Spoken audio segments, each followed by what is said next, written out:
Merci. Euh, Merci beaucoup. Mon nom est Wesley Young. Je travaille à Statistique Canada. Je suis rédacteur de Technique d'enquête, une publication, une revue technique de Statistique Canada.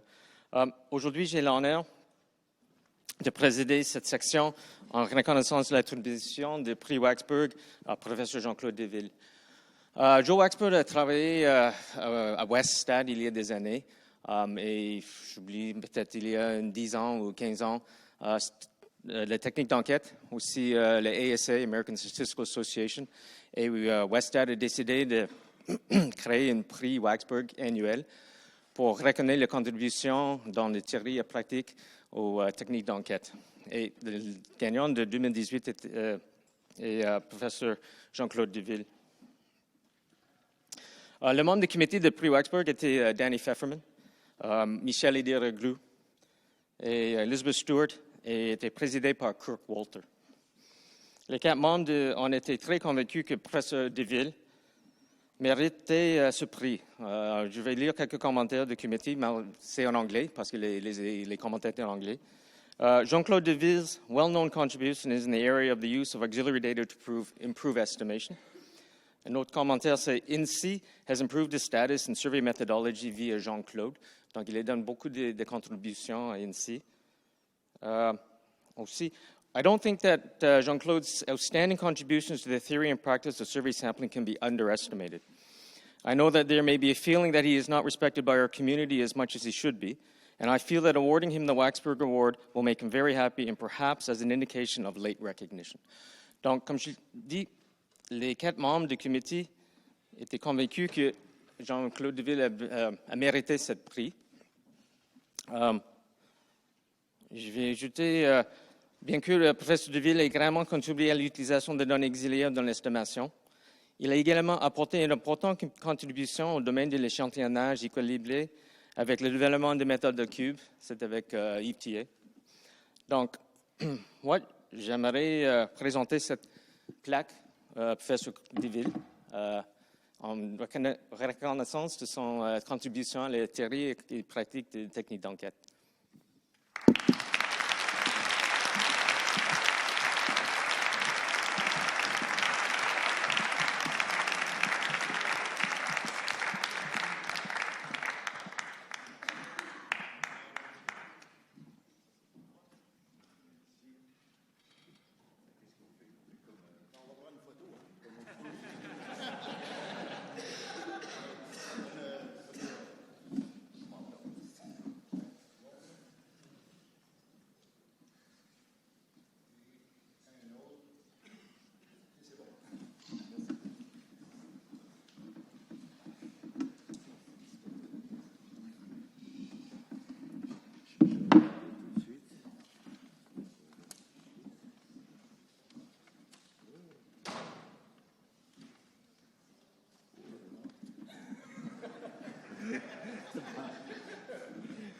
Bon pour les remerciements. Il faut que je prenne le micro, c'est celui-là ou c'est celui? C'est les deux pareils. Bon. Je suis censé faire une présentation. Ça va être un peu sportif pour des tas de raisons. Mais enfin, j'espère que ça va vous intéresser, vous amuser, vous distraire. Alors voilà, je vais m'asseoir un tout petit peu, c'est pas mes habitudes, mais une fois n'est pas coutume. Alors j'avance, ça c'était le titre. Le plan de l'exposé, ça va être très rapide, mon expo. Je vais parler de quelques remerciements et une première partie qui sont quelques réflexions sur le passage de la pratique à la théorie. Vous voyez, il y a 3 lignes là qui explicitent un petit peu. C'est sur l'autre qu'il fallait que j'appuie. La deuxième partie, dans la première partie, il y avait aussi, si je reviens en arrière, ma première publication et comment j'ai commencé ma carrière. Vous verrez, c'est juste pour apprécier la différence qu'il peut y avoir entre la façon dont on travaillait à ce moment-là et donc dont on concevait la pratique vue de la théorie, ou la théorie regardant la pratique.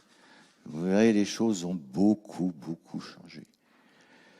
Ensuite, je parlerai, toujours dans le même esprit, passage de la pratique et de la demande des praticiens à la théorie et à la pratique des théoriciens, en parlant de mes débuts au sondage et des premières expériences qui ont fait que, à l'INSEE, disons, les techniques d'enquête, les techniques de sondage ont connu un certain succès. Et ce succès, c'était pas vraiment pour un travail routinier pour lequel on avait été choisi, le collègue qui travaillait avec moi et moi-même, mais surtout parce qu'on s'est emparé d'un certain nombre de sujets à gros budget, comme par exemple préparation de sondages pour le recensement, refonte du sondage pour pratiquer l'indice des prix. Et là, les administratifs, les gestionnaires se sont rendus compte que ça pouvait économiser, ça pourrait sauver de l'argent, comme on dit au Québec, d'utiliser des méthodes un petit peu bizarres, sophistiquées, dans la statistique officielle. En particulier, évidemment, et c'est un petit peu le centre de mon exposé, dans les choses que j'ai fait, là, Wesley parlait de ce que disaient les gens du comité Waksberg sur l'échantillonnage équilibré. Alors j'aurais pu parler de choses sur l'échantillonnage équilibré, mais là ça va être surtout axé sur le calage, d'où vient cette idée, comment elle s'est transformée et comment les praticiens, les gens qui se sont emparés du calage, ont forcé un certain nombre de choses, ont suscité certaines évolutions. Et puis après, je finirai par des choses un petit peu plus techniques, mais qui sont de même nature, c'est-à-dire un problème que la pratique semble mal voir et qui me turlupine depuis que je suis retraité. J'essaye de trouver des choses à propos des problèmes spécifiques du calage avec des poids bornés, dont on désire avoir des bornes les plus fines possibles. Et vous verrez, je ne sais pas si j'y arriverai, mais je tâcherai d'arriver jusqu'au bout. Un remerciement au comité Waksberg, ça va de soi. Hein. Je suis vraiment extrêmement fier et surpris d'avoir reçu cette nomination. C'est un peu un comité qui se réunit une fois par an et qui élit un lauréat. Ça ressemble à un prix Nobel des statisticiens d'enquête. C'est un peu comme ça que je le ressens, en tout cas. C'est vraiment mes plus sincères remerciements aux membres du comité de Waksberg. Donc je viens juste à l'instant de découvrir les noms. Il n'y en a aucun dans la salle, c'est dommage. Oui, alors, sur le Waksberg, ça m'a fait... le premier mail de Kirk Walter disant que j'avais été choisi par le comité, c'était pour me demander si j'acceptais ou pas. Je dois dire que j'étais pas loin de dire non, c'est pas pour moi. D'une part, je ne le mérite pas, et d'autre part, le prix à payer, c'est de faire cette conférence. Et cette conférence, mais qu'est-ce que je vais bien pouvoir raconter ? Qu'est-ce que je vais bien pouvoir raconter ?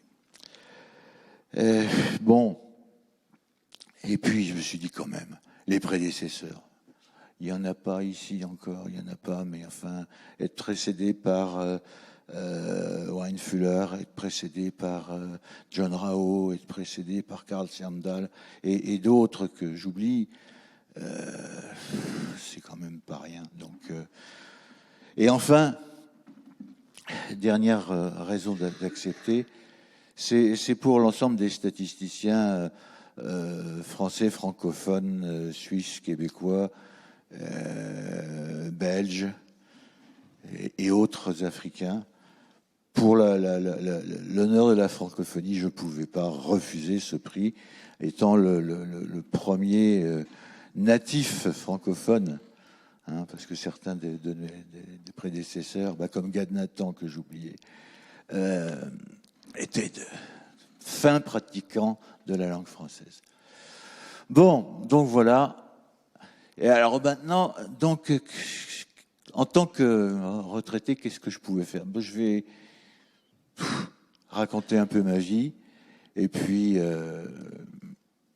avec un axe qui est le lien entre la pratique et la théorie. Hein. Bon, alors la pratique, c'est ce que c'est. Pas simple. La pratique, pour moi, c'est le quotidien des praticiens, des gens qui, dans les institutions statistiques, produisent des données d'enquête, élaborent des données d'enquête ou les analysent. Ça, c'est les praticiens.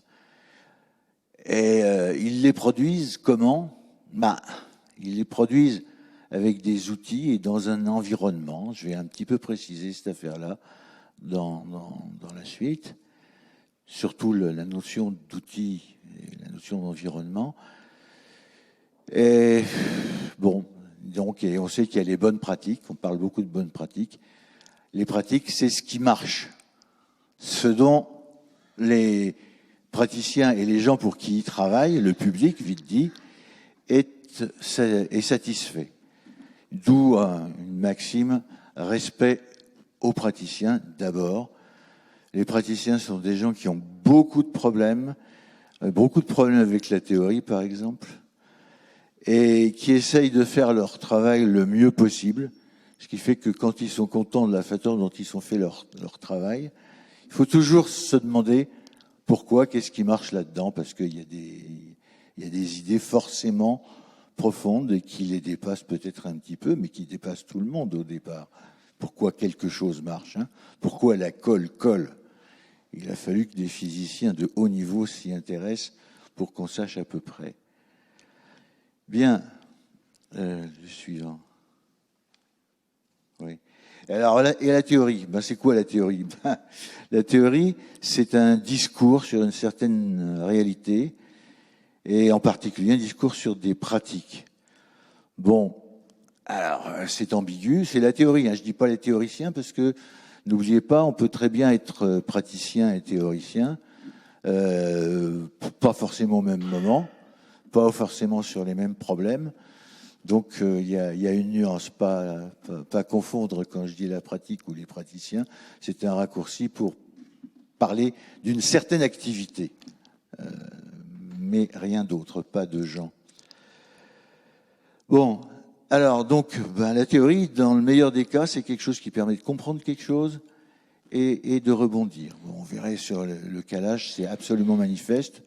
Une fois trouvé l'idée du calage, on s'est aperçu de tout un tas de choses qui permettaient de rebondir et de réinventer la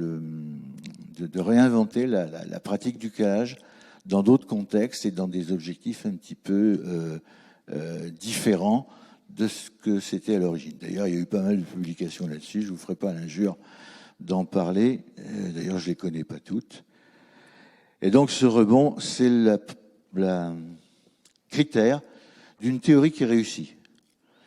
Et dans le pire des cas, malheureusement, c'est un verbiage creux. Il y a des théories qui sont des verbiages creux.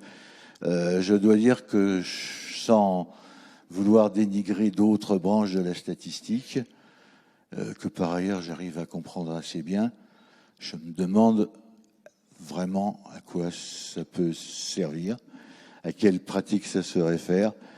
Mais bon, sans doute à la pratique de la théorie, mais la pratique de la théorie, c'est le fait de n'importe qui a envie de réfléchir sur ce qu'il fait. Bon, néanmoins, pitié pour les théoriciens, ils font ce qu'ils peuvent, et s'ils ne sont pas praticiens de temps en temps, je les considère personnellement comme un peu infirmes. Bien. Alors, qu'est-ce que je veux dire après? Voilà. Hein? Donc, il y a une chaîne, il y a la pratique, il y a la théorie, c'est deux bords, c'est peut-être parfois les mêmes gens, mais entre les deux, il y a ce qu'on peut appeler des outils. Sans les outils, il n'y a pas de lien entre théorie et pratique. Hein? Les univers sont même franchement déconnectés. On ne passe pas de l'un à l'autre, sauf à se mettre à fabriquer des outils. Alors, dans les outils, oui, je sais mon transparent d'après. L'évolution des outils. Bon, bah, c'est poussé, évidemment, l'évolution des outils. De côté par, j'ai dit les envies avec des guillemets de la pratique. Hein, on ferait bien ça, on aimerait bien faire ça. Alors, des fois, c'est des envies qui sont nécessitées par des pressions financières, des pressions de temps de travail, des pressions de commodité. Mais, à un certain moment, c'est plutôt une nature d'une envie, d'une espèce de poussée collective, souvent, pour faire évoluer les outils qu'on a dans un sens qui permet une amélioration, disons, de la situation. Alors, je parlerai un peu plus concrètement plus tard, mais et quant à la théorie, ben, tous les gens qui ont fait un peu de recherche savent que faire de la théorie, ça marche ou ça marche pas, hein, et que, en grande partie, l'initiative de se jeter dans un travail de nature théorique, hein, donc de réflexion sur les pratiques, c'est une question de fantaisie du chercheur. On ne fait pas un contrat de recherche en disant vous allez me trouver quelque chose qui prouve que ça n'existe pas, et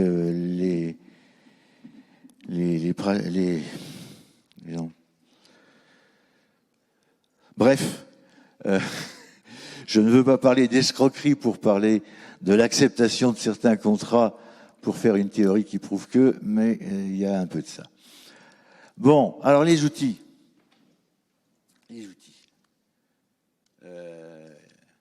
Les outils, pour moi, il y a trois choses dans les outils. Hein, j'ai passé un petit peu. Dans les outils, il y a le calcul, les moyens de calcul, et donc les outils informatiques. Il y a les outils du potentiel intellectuel, la littérature, l'environnement conceptuel qui permet d'avoir déjà des outils théoriques, hein. Et il y a aussi l'environnement de travail qui fait partie des outils. Dans certains environnements, on peut réussir des choses, dans d'autres, on ne peut pas. Donc voilà, hein, quand je parle d'outils, je parle des trois choses à la fois. Et donc voilà, là j'entre un petit peu dans le concret. Ma première publication, alors, c'est un... Excusez-moi.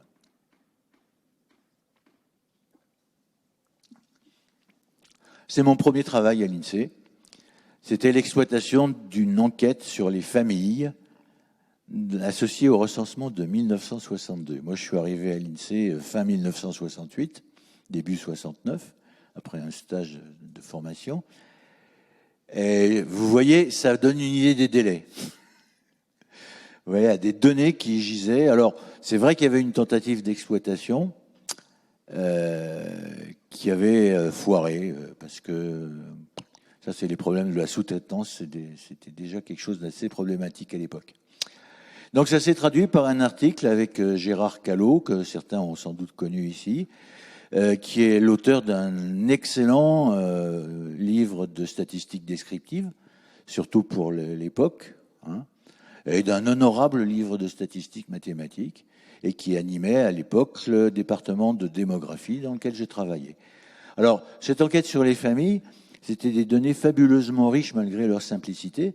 Hein, c'était pas compliqué. À l'occasion c'était un échantillon tiré dans le recensement, où on demandait à un échantillon de femmes, c'était très féministe ce boulot, l'histoire de leur descendance, de leur maternité, parce que on était sûr que les femmes étaient les mères, et que pour les conjoints, même parfois, on ne sait pas. Enfin, bon, l'enquête a évolué hein, dans l'année suivante en disant pourquoi pas les hommes, mais là, l'idée de base qui datait, vous voyez, hein, pour qu'on fasse ça en 1962, c'est une idée qui datait de plutôt l'entre-deux-guerres avant qu'on se mette à le faire, pour de bon. Donc, on avait des dates de naissance, date de premier mariage, date de naissance du premier enfant. Des fois, c'était avant le premier mariage, ça peut arriver. C'était même un des thèmes les plus intéressants d'étude de cette enquête. Et puis on avait le calendrier, là, comme ça, et puis on appelait famille complète des familles nées d'une union et qui avaient duré jusqu'à l'âge de 45 ans, âge auquel on considérait que bon, il n'y avait plus beaucoup d'enfants à naître et que c'était peut-être pas la peine de les compter. Voilà. Et mine de rien, c'était quelque chose de tout à fait fabuleux comme gisement de données, d'autant plus qu'on avait les variables habituelles, les variables socio-économiques du recensement, le métier, la catégorie socio-professionnelle de la femme ou de son époux, quand il y en avait un, le niveau d'instruction, etc., tous les paramètres démographiques habituels, et en particulier, les choses qu'on avait beaucoup utilisées dans cet article, le code des catégories socio-professionnelles, qui est un des meilleurs outils que l'INSEE ait jamais eu, et dont j'ai peur qu'il disparaisse assez rapidement pour des tas de raisons. Bon, alors, pourquoi je vous parle de ça ? Parce que dans cet article, il y avait des régressions. Il y avait des régressions. Des régressions pas très très compliquées. Voilà, on avait une variable à expliquer, qui était la proportion de familles ayant K enfants, K pouvant être 0, sans enfants, et jusqu'à 6 et plus regroupés, parce qu'il n'y avait pas trop de monde, égale le nombre moyen final d'enfants, c'était le nombre d'enfants ayant tous nés, à l'âge de 45 ans, plus une constante, Y égale à X plus B, sur un nuage de points, je le dis comme ça exprès, parce que c'était comme ça que c'était ressenti, de 25 catégories socio-professionnelles. Bon, et pour y voir clair, Gérard Callot s'est dit, mais on va faire une régression, faire passer une droite là-dedans pour voir les résidus, c'est-à-dire ceux qui sont au-dessus de ce qu'on pourrait attendre, les catégories. Par exemple, on voyait que les instituteurs étaient une catégorie qui avait beaucoup plus souvent 2 enfants que ce qu'on pouvait attendre vu leur descendance moyenne. Voilà, le genre de choses qu'on voyait avec cette enquête, et bien d'autres choses aussi. Donc, voilà, cette régression à faire. Comment ça s'est passé ? Ça s'est passé qu'il y avait Gérard Callot qui était dans un couloir de l'INSEE avec 2 bureaux à droite, 2 bureaux à gauche. Dans chaque bureau, 2 personnes munies de calculatrices qui faisaient des additions et des multiplications. Et donc, Gérard Callot, en chef d'orchestre, je me souviens encore de ça, même Meunier, colonne 4 plus colonne 3, on annonçait, et c'était transmis dans le bureau d'à côté. Et comme ça, on a fait 7 régressions en une petite après-midi. Voilà. Vous vous rendez compte, Y égale à X plus B, dans n'importe quelle calculette à 10 balles, maintenant on a ça, et on a du mal à supprimer la droite de régression si on la veut pas. Donc, mais c'était un exploit dans les publications de l'époque, ça se voyait presque pas, parce que faire une régression, c'était calculer beaucoup de choses avec les moyens, avec les outils. Donc les outils, c'était pas ceux-là. Les outils, c'était des calculatrices électroniques à 4 opérations, qui pesaient entre 5 et 10 kilos, qui faisaient un bruit épouvantable et qui mettaient 10 secondes environ à faire une multiplication 6 chiffres par 6 chiffres. J'ai dit électronique, pas encore électronique. Alors comment je vous l'ai dit, c'était vraiment assez indescriptible, mais c'était là une pratique qui appliquait la théorie. Et on pouvait guère faire mieux à ce moment-là. Sauf à passer, c'est pour ça que les choses étaient en train de changer, sauf à passer avec les outils de la grosse informatique. Évidemment, la micro-informatique n'était pas encore appliquée, n'était pas encore disponible.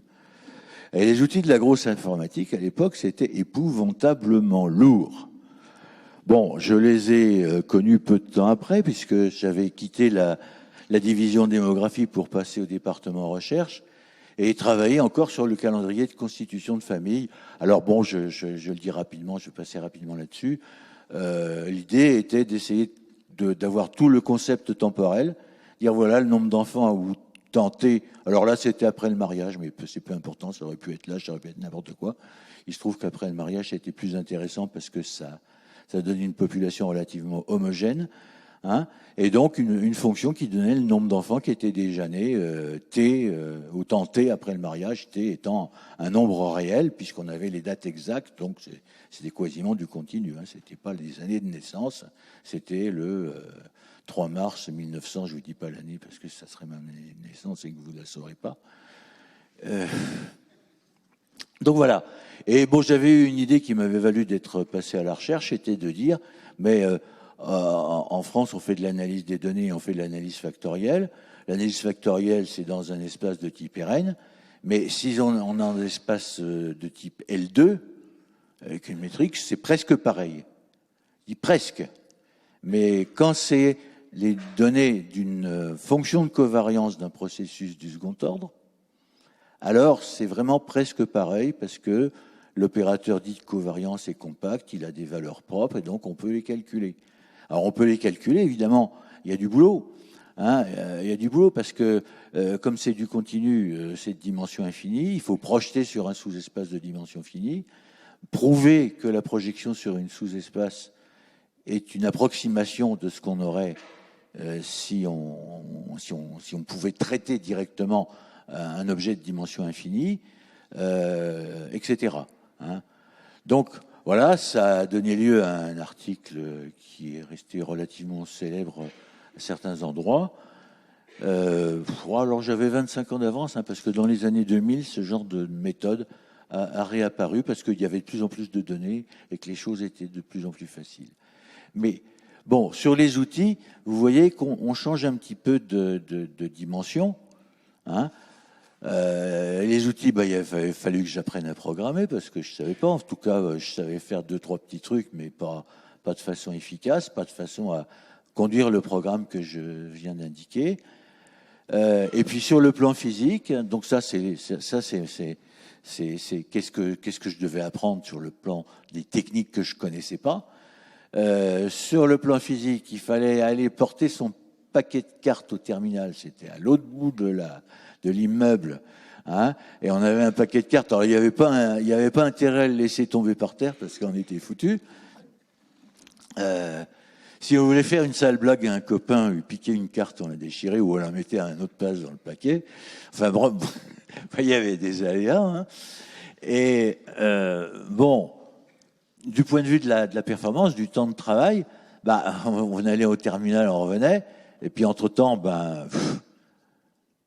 je sais pas, comme c'était de la recherche, on lisait des trucs, enfin on était actif, mais il y avait 2 passages par jour, quoi. Hein. Et évidemment, une bonne partie du temps entre 2 passages consistait à débugger le précédent. Parce que vous n'aviez pas un bazar qui vous disait glink, là tu as oublié une virgule.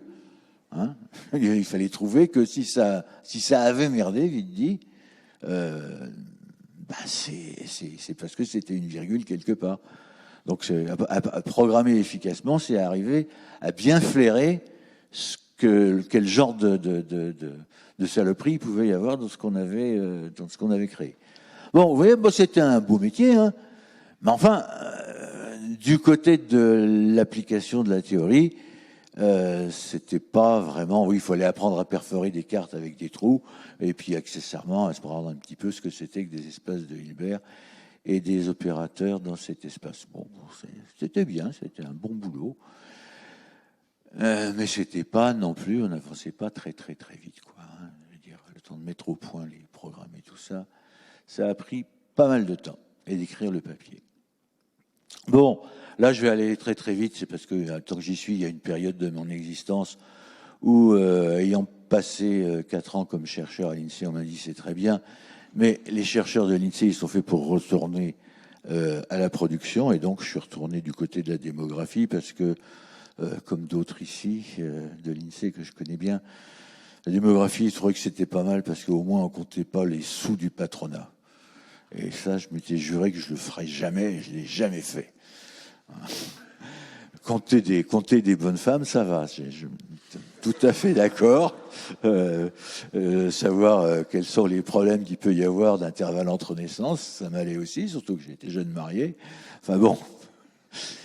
Mais pas, non, non, hein, pas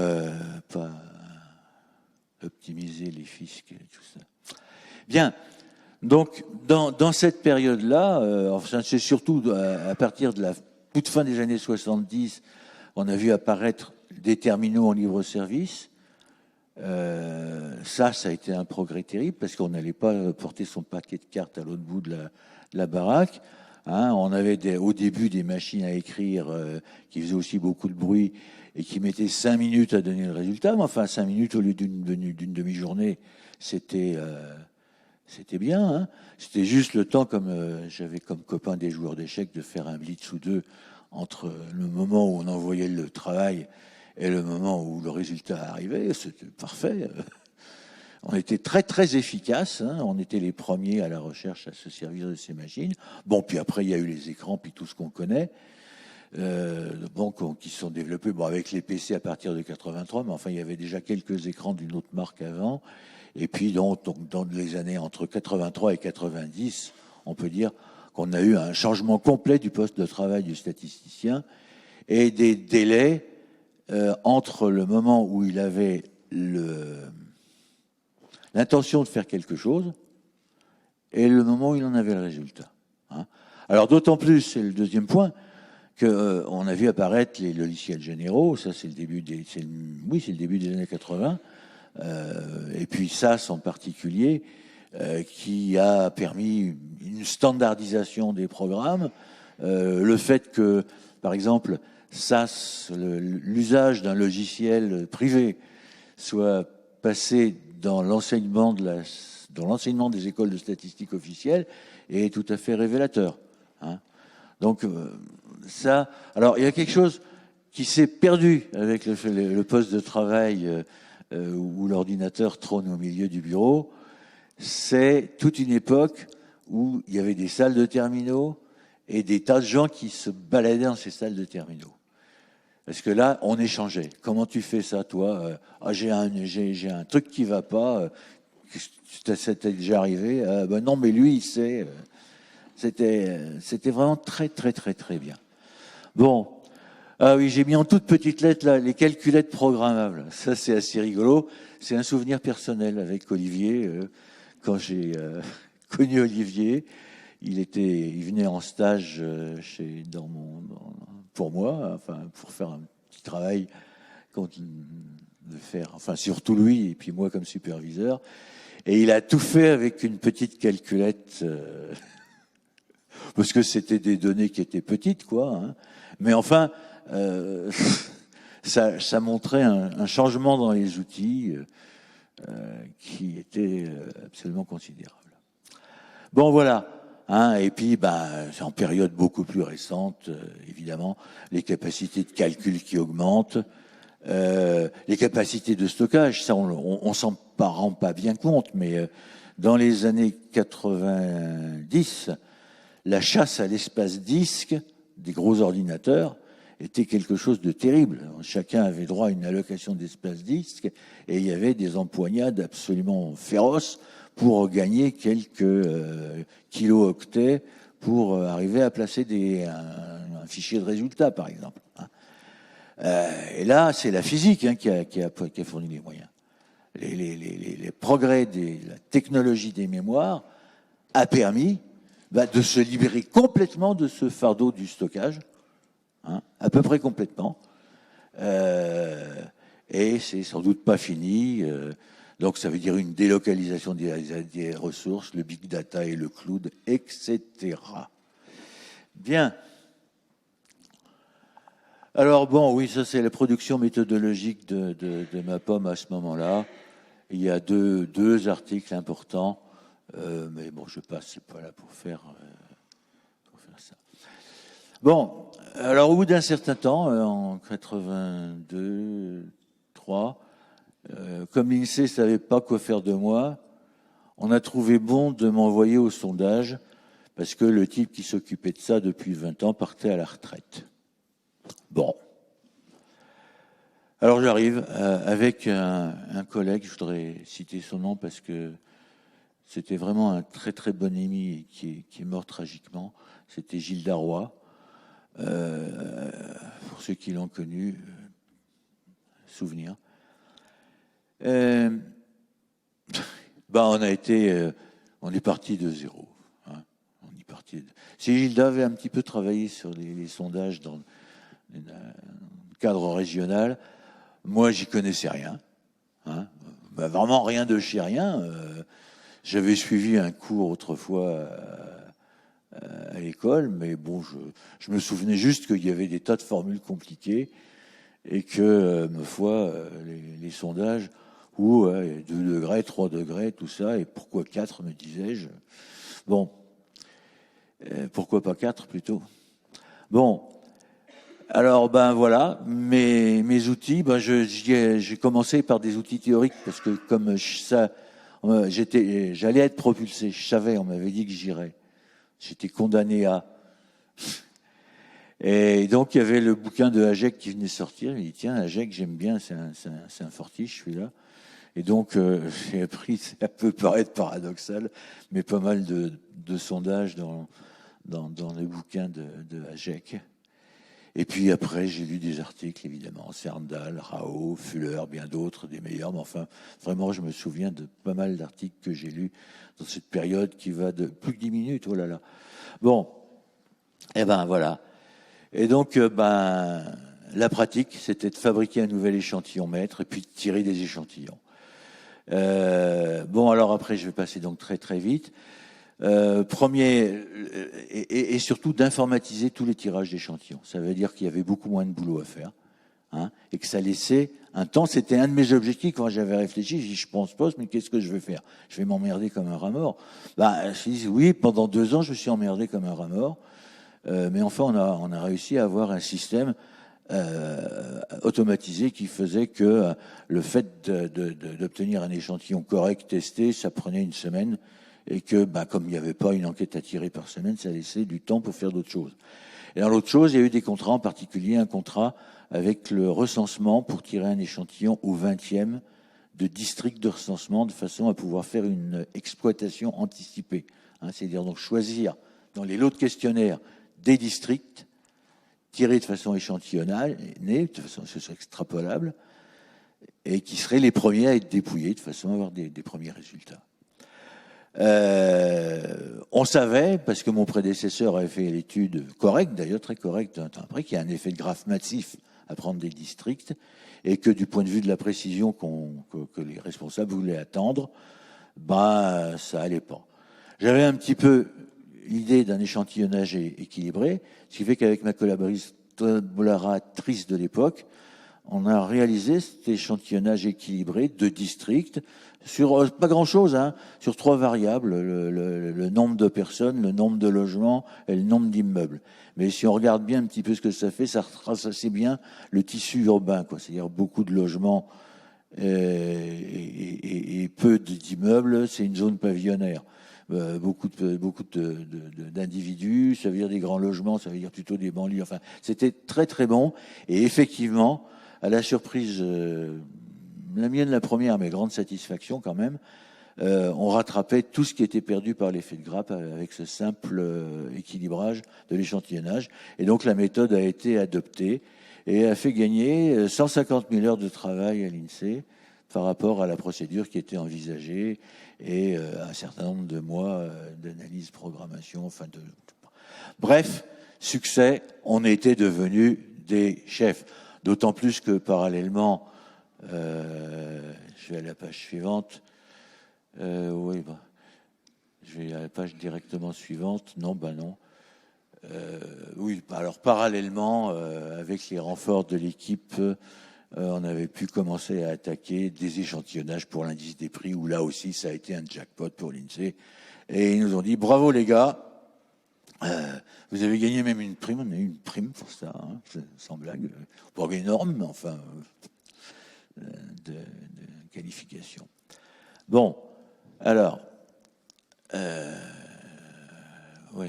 Bon, oui, je signale, mais alors là, je suis bien content que Jean-François ait parlé de cet article ce matin, parce que de cette période-là, il y a 2 articles que j'aime bien, une de la théorie des enquêtes par quota, où il y avait déjà en germe et l'échantillonnage équilibré et le calage. Les deux sont dans cet article. Pas explicite parce que je n'avais pas encore compris, mais montrant dans sa conclusion de l'article, en tout cas, que ni l'approche équilibrage, qui supposait que, conditionnellement à l'équilibrage, on avait du sondage simple, ni le calage, qui soupçonnait quand même pour que les estimations soient correctes sur un échantillon non probabiliste, n'était suffisante pour valider les quotas. Il fallait au moins un peu des deux, et de toute façon, il était clair, dans ma conclusion en tout cas, que pour certains problèmes, les quotas s'en tiraient toujours le soufre. Bon, puis il y a un autre papier aussi que j'aime beaucoup, mais je ne sais pas où il est passé. Si quelqu'un en a des traces, je veux bien le récupérer. Voilà, je passe. Bon, alors la pondération des enquêtes et le calage, état des lieux et surprise. Bon, alors, état des lieux, quand je suis arrivé à l'INSEE au sondage, il y avait un copain de promotion qui s'appelle Yannick Lemel, qui avait mis au point un bazar qu'il appelait Redray et qui fonctionnait avec les cartes et tout le bazar, c'était tout bête, c'était miliser la somme des carrés des poids, c'est-à-dire la variance des poids, vu que c'était sous contrainte que ce soit de somme 1, et de respecter certaines proportions et moyennes. Donc vous voyez, l'optique, j'ai des enquêtes, je veux respecter certaines structures, mais uniquement des structures, et puis je serais content comme ça parce que c'est bête de publier des résultats qui ne sont pas cohérents avec ce qu'on sait par ailleurs. Ça n'allait pas au-delà. Bon, alors moi je me souviens encore, j'ai essayé de réfléchir à cette affaire-là, j'ai fait quelques calculs. Alors il changeait un petit peu le point de vue. Alors d'une part, moi, vu que je faisais du AGEC, j'estimais des totaux avec des poids d'échantillonnage, d'extrapolation, n'est-ce pas? J'avais pas lu tout AGEC encore. Donc, je remplaçais l'implicite des poids initiaux, tous égaux, par des poids initiaux qui viennent de Horvitz-Thompson. Et après, dire, mais je vais minimiser une distance entre les nouveaux poids que je cherche et les poids d'initiaux. Et puis, je vais regarder ce que ça fait. Comme ça. Et je me souviens encore de mon souvenir quand je me suis aperçu de cette équation. L'estimateur pondéré qu'on obtenait de cette façon-là n'était autre que l'estimateur par régression. La distance que j'avais tout à l'heure, c'était juste les moindres carrés aussi.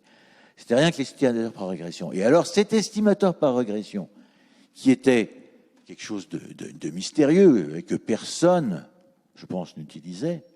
Pourquoi ? Parce que fallait calculer la régression, fallait calculer le X-chapeau, et puis, bon, ça nécessitait beaucoup de travail, c'était compliqué. À partir du moment où c'est des poids, ça devient tout simple. Il n'y a même plus besoin de calculer le B-chapeau, et ça marche pour toutes les variables. Ce qu'on ne voit pas quand c'est exprimé sous la forme classique d'une correction de l'estimateur initial. Dans la forme classique, on a envie de mettre un BY, mais en fait, le BY X-chapeau, il dépend pas de Y. Voilà. Donc ça, c'était quelque chose d'absolument incroyable. Ça apparaissait comme un estimateur pondéré commode, sans modèle, et dont on connaît la variance. Donc c'est paru quelque part dans un essai en l'honneur d'Edmond Malinvaud. Et donc en même temps, ma foi, l'équipe sondage se renforce avec l'arrivée de Pascal Ardilly, puis très peu de temps après d'Olivier Sautori. Ma rencontre avec Carl Serndal et une première visite à Statistique Canada où j'ai découvert la mecque de la statistique, comme chacun sait.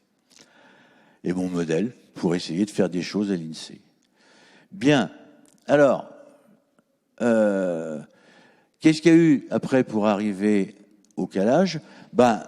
Travailler sur une distance additive entre les poids, ce qui fait que ça réglait la question du raking ratio qui sentait le soufre à l'époque avec 2 articles par an pour savoir s'il fallait un nombre pair d'itérations ou un nombre impair, etc. En se rendant compte que c'était la même chose qu'avec une distance d'entropie. et que ça permettrait un contrôle des variations de poids. Bon, passer à un outil, et voilà. Donc, je vais passer juste aux problèmes non résolus pour terminer et conclure. Parce qu'il y a encore des problèmes non résolus dans le calage, surtout, voilà, dans le calage généralisé. Alors, dans le calage généralisé, les problèmes qui ne sont pas bien résolus, c'est, dans le calage simple, on a des variations de poids qui s'écrivent comme ça, là, des F, de, il y a des constantes QK qui sont bien utiles parce qu'on arrive à récupérer le ratio comme ça, fois un X'K lambda, une forme linéaire. Ça ressemble à un modèle linéaire généralisé. Dans le calage généralisé, on écrit directement les variations de poids comme étant données par un modèle linéaire généralisé, avec des ZK, je mets quelconque entre guillemets. Bon, ça a l'air de rien, mais les Z ne sont pas des variables auxiliaires, on ne connaît pas les totaux. Donc la première solution que les praticiens ont reçue quand ils ont dit « mais chouette, ça permet de corriger de la non-réponse », c'était mettez les variables de non-réponse, expliquant la non-réponse dans les variables de calage. Oui, mais l'ennui, c'est qu'on ne connaît pas les totaux, forcément, et qu'en plus, les variables qui influent sur la non-réponse pourraient même être des variables d'intérêt. Ça existe, c'est fréquent, et il y a des tas d'exemples simples et compliqués qui le montrent. L'existence d'une solution, c'est pas donné.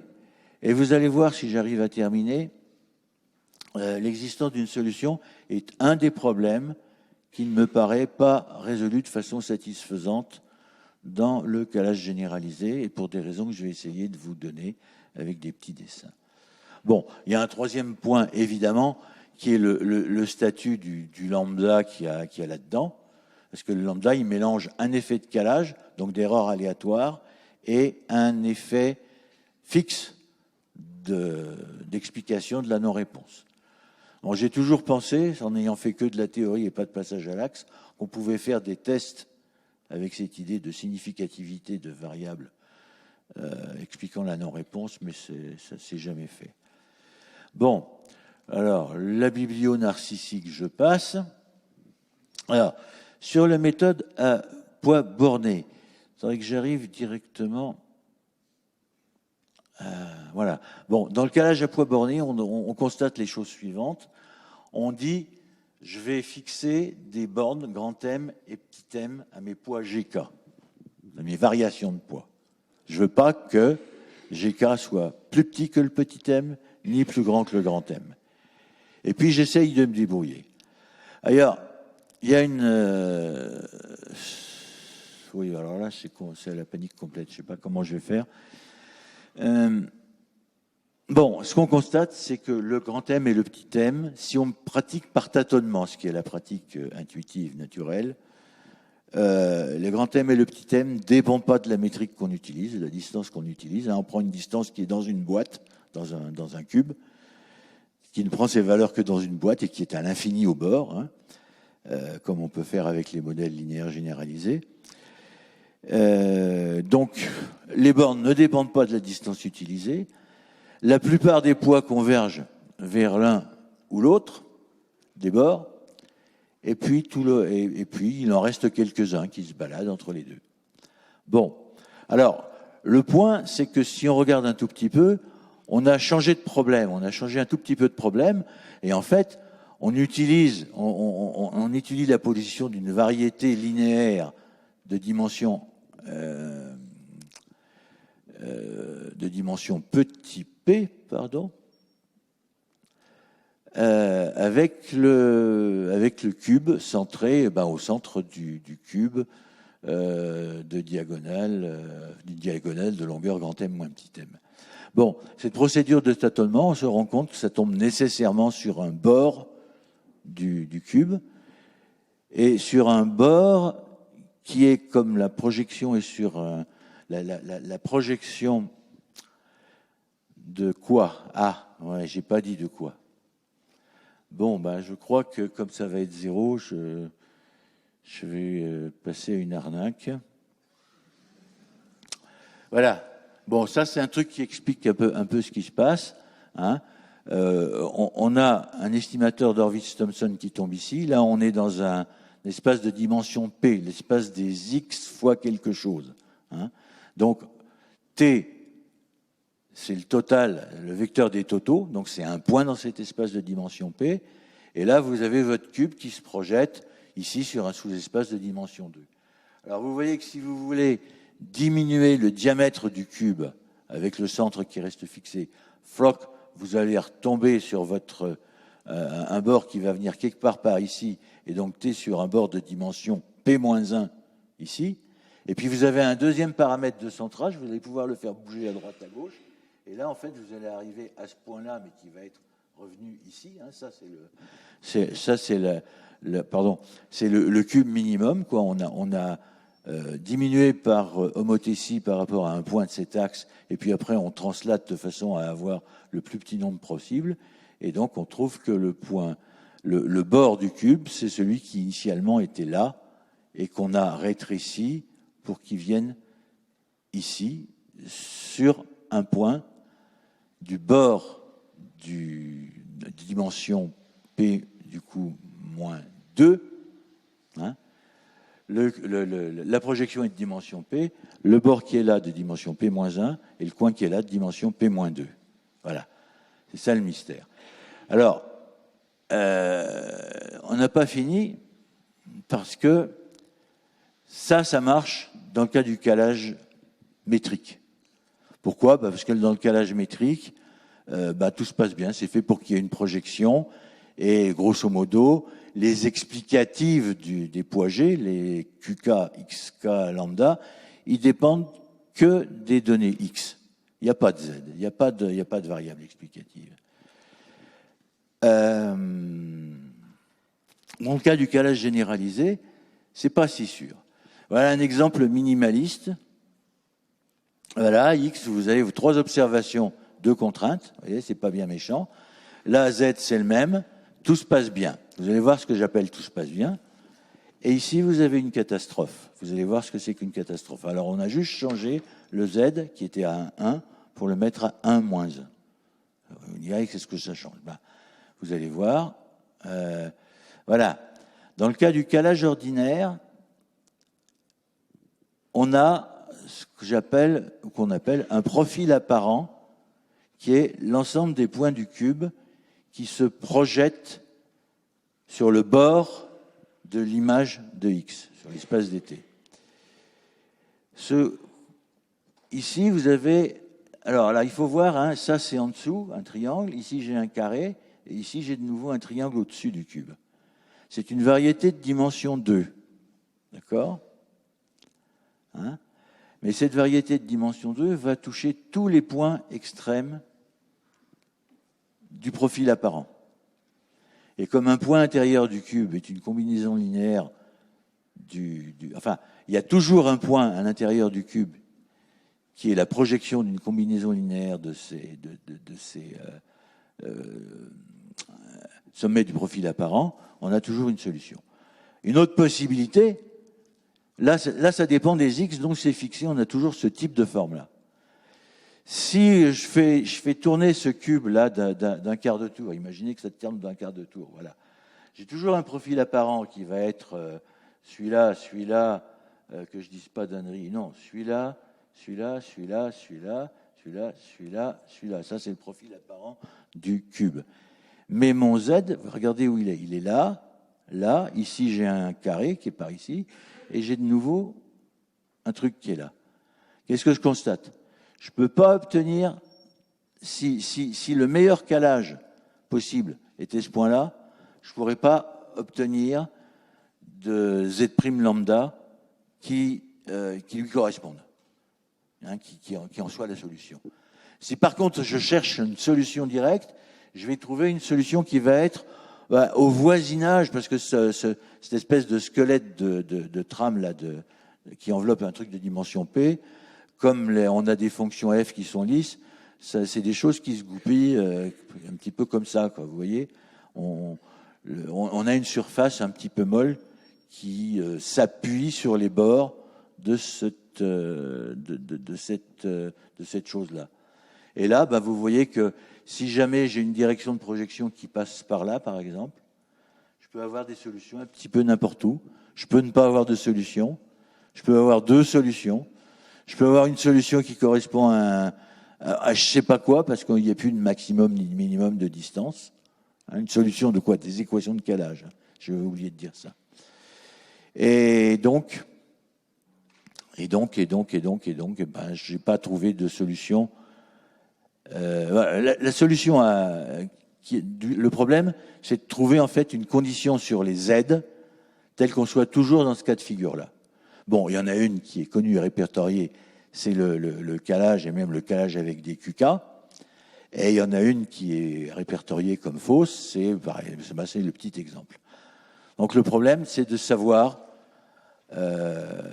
trouver un critère sur les X et les Z tel que on ait quelque chose qui fonctionne. Et ça, je ne sais pas faire. La seule chose que je sais faire, c'est, étant donné un sommet du cube, est-ce qu'il y a un sommet, enfin une limite de Z de lambda avec lambda, des coordonnées lambda qui tendent vers l'infini, qui va se rapprocher de cette borne-là. Ça, on sait faire.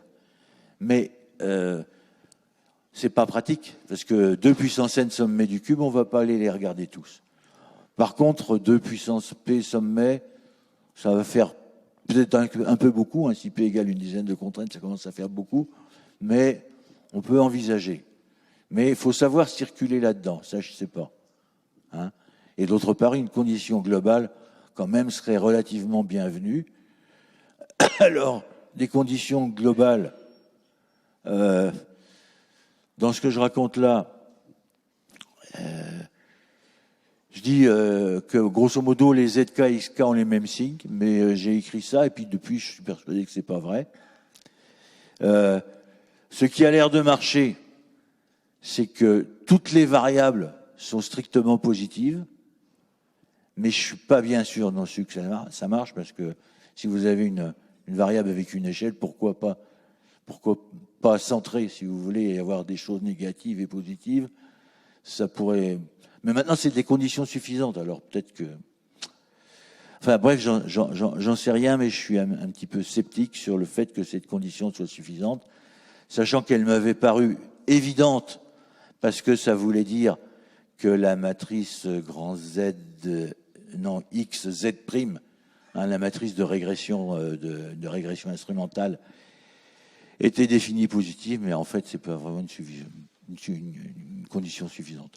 Donc ben, voilà où j'en suis. C'est une recherche de retraité qui n'a pas accès à la littérature, qui voit personne, et donc j'ai jamais échangé avec qui que ce soit sur ce problème-là, ce qui est bien dommage.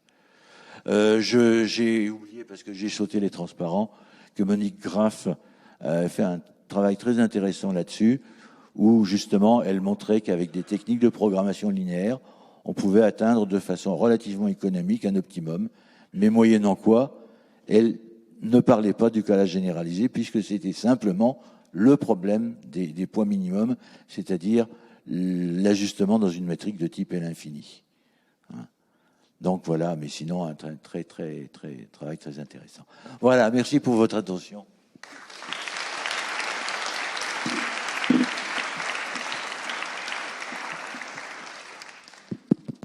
Merci, professeur Deville.